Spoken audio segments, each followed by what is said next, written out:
สบายดีเนาะมาเจอกันมาเติมอีกเท่านึงเนาะว่าเรื่อง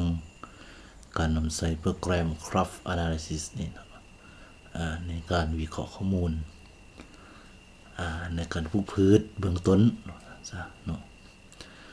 มื้อนี้ข้าพเจ้าจะมาสอนการคิดไล่การนำใช้โปรแกรมคิดไล่ฝุ่นในพื้นที่ปลูกที่เป็นฝุ่นเดียวฝุ่นผสม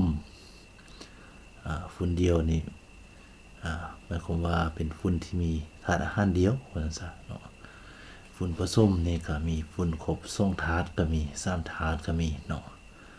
ฉะนั้นในการคิดไล่ในบางท่านเนาะก็อาจจะมีความยุ่งยากเนาะในการไล่ด้วยมือเนาะฉะนั้นมื้อนี้เราจะมาลองการนำใส่ฝุ่นนี้เนาะการคิดไล่ฝุ่นนี้เนาะในโปรแกรมดังกล่าวนี้เนาะขอเชิญท่านติดตาม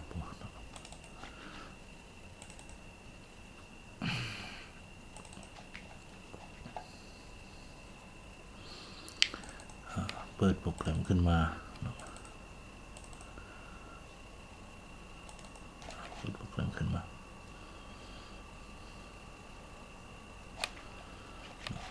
ถ้าเบอร์หนึ่งเนาะการคิดไล่ฝุ่นนี้เนาะจะอยู่ในหมวดความต้องการฝุ่นเคมีก็ให้เราติ๊กเอาเลยเนาะจะมาเบิ่งการคิดไล่ฝุ่นเดียวก่อนเนาะติ๊กเอาฝุ่นเดียวขอโทษเนาะเป็นวัดนิดนึงอัตราฝุ่นที่ให้นี้เนาะหมายความว่าเป็นค่าอัตราฝุ่นเนาะที่ว่าทางวิศวการได้กำหนดให้เนาะNPK เนาะหรือ NPK เนาะภาษาฝรั่งก็ได้ซะหรือภาษาตัวอย่างให้ N นี้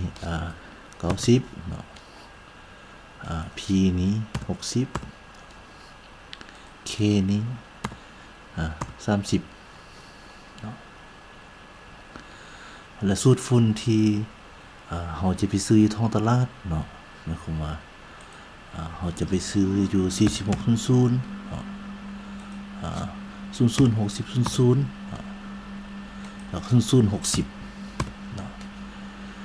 สูตรฝุ่นในท้องตลาดนี่มันจะมีหลายสูตรให้เราเลือกว่าซั่นซะเนาะฝุ่นเดียวเนี่ยเนาะNPK 4600นั่นหมายความว่าเนาะเป็นยูเรียเนาะยูเรียคือเพิ่นว่าเนาะยูเรียเนาะจะมีอยู่ในสลากของปอกนั่นเนาะฝุ่นเนาะเพิ่นจะให้3สูตรนี้หมายความว่า3ปอกเพิ่นซะ1 2 3นี่เนาะอัตราเพิ่นเฮ็ดแบบนี้มาเนาะ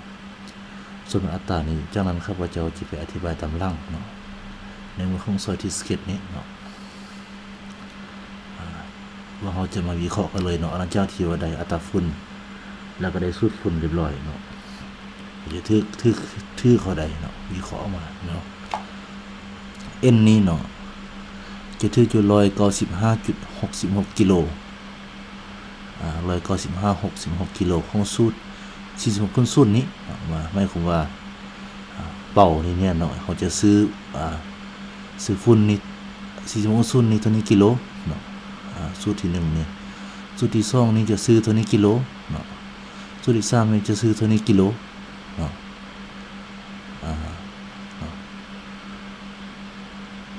นั่นเป็นการวิเคราะห์ฝุ่นเดียวของสารเนาะหลังจากได้สูตรอันนี้มาแล้วเราก็ไปซื้อแล้วก็สั่งใส่วานใส่ตามพื้นที่ปลูกข้าวโพดหวานเนาะ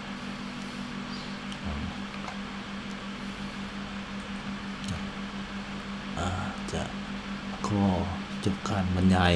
สั้นๆก่อนในเบื้องต้นเนาะถ้ามีปัญหาอันใดนะวันเข้าใจก็ติดเข้านี่เนาะเว็บไซต์นี่เนาะข้าวโพดเฮานี่เนาะแล้วก็คอมเมนต์ว่าจังซั่นเนาะคอมเมนต์พวกเฮาที่พวกเฮาจะนำปรับปรุง